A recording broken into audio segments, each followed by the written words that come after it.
Now, most 67-year-olds, when they hear a song like this, the Killers were playing at Old Trafford in Manchester, and somebody went crowd surfing.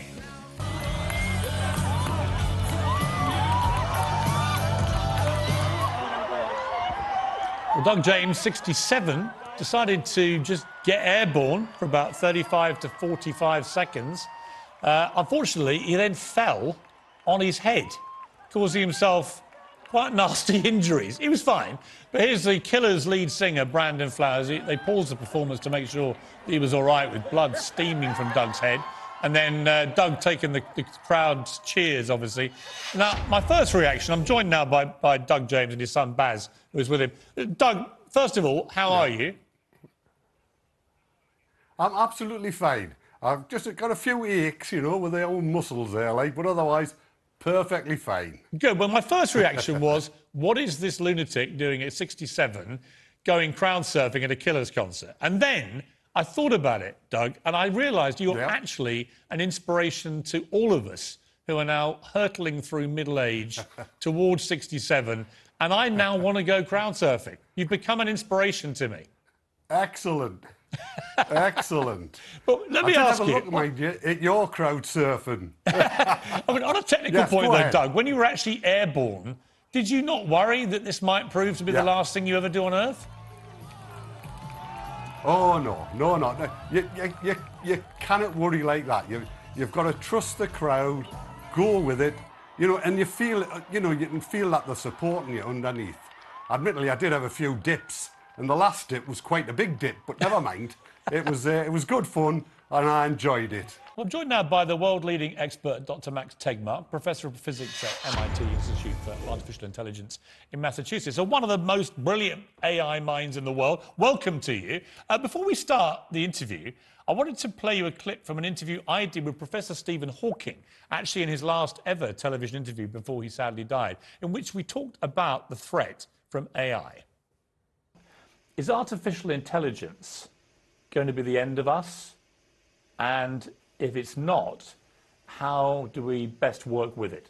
There is a greater danger from artificial intelligence if we allow it to become self-designing, for then it can improve itself rapidly, and we may lose control. So that's what Professor Stephen Hawking said. What do you think of that? And what do you think of what's happened with this Google engineer?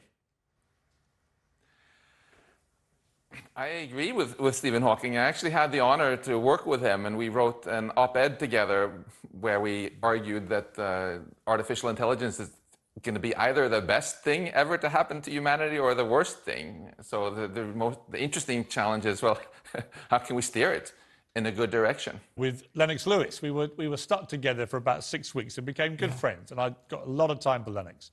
But he told me when he was the heavyweight champion of the world, when he used to go out clubbing, especially in sort of New York and so on, the biggest guy in every place they went, at some stage of the night, would come and try it on, want to have a fight. Do you get that?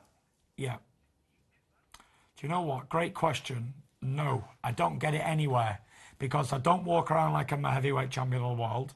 I've not got a chip on my shoulder, and my aura is, come here while I give you a hug and sing you a song. My aura's not, let me punch you in the face, I'm a tough guy. So never once in my whole life... Yeah, I can vouch for that. I've never, ever seen it.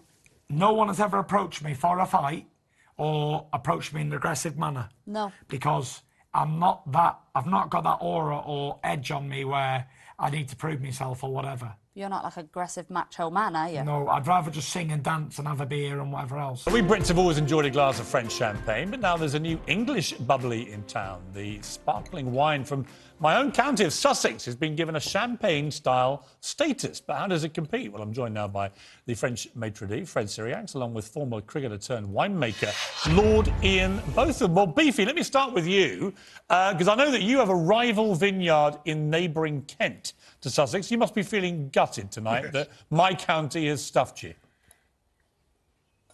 Well, actually, not really, because if I can show you the bottle, Piers, the Balfour wine rosé was bottled. The one that was bottled in 2004, and vintage. It was shown at the show in Paris in a blind tasting, And the judges, when they were horrified, when they pulled off the bag, and there was a bottle of Balfour Rosé sparkling.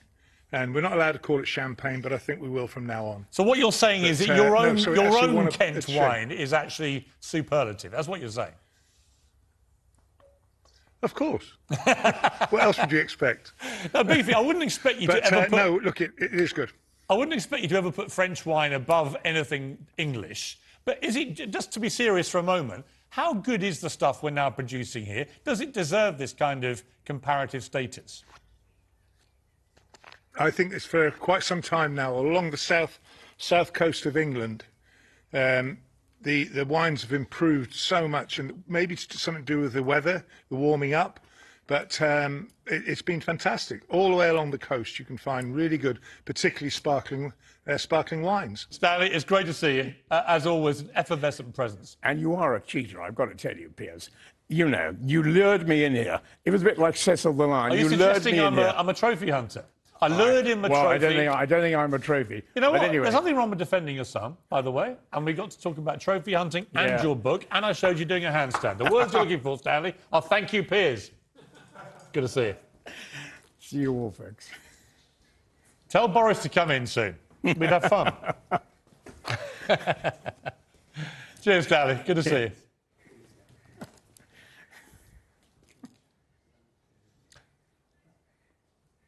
I think he's going to get Boris out of the fridge. Get him on the show.